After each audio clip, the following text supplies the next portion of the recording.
C'était très intéressant, cette conférence de cet après-midi. Ça concerne, on va dire, tout ce qui est domaine de l'éducation. Ça parle des langues. C'est un thème qui me passionne puisque je viens de ce secteur éducation pendant 40 ans. Ils ont soulevé en quelque sorte les enjeux qu'il y avait derrière cette inaction ou cette action qui peut se faire, parce que si on ne se bouge pas actuellement, si on ne bouge pas maintenant, dans 2 générations, ça a été dit, dans 2 générations, on n'aura plus cette langue-là, notre langue qui fait partie de notre culture. Et donc, il faut trouver des moyens, des associations, des stratagèmes, des stratégies et tout pour redonner envie à la population de réapprendre notre langue.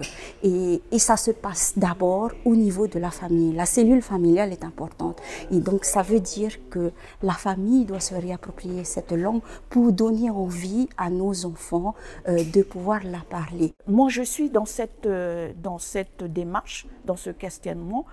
Comment parler de nos langues au niveau de nos parents qui ont eu des interdictions à leur époque.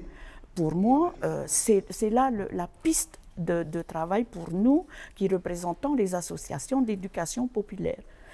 C'est de trouver des pistes pour sensibiliser par le milieu associatif, de sensibiliser les parents et puis de les apprivoiser surtout. Si les langues ne marchent pas bien, ça veut dire que quelque part, il y a un vide. L'école fait beaucoup à ce niveau-là. Ce qui manquerait, et ça a été mis dans leurs différents points qu'ils avaient abordés, c'est d'avoir du personnel qui soit formé, qui soit, on va dire, apte en quelque sorte à pouvoir transmettre ça. En même temps, il faut aussi trouver du personnel pour donner des outils adéquats pour pouvoir nourrir justement cette transmission-là.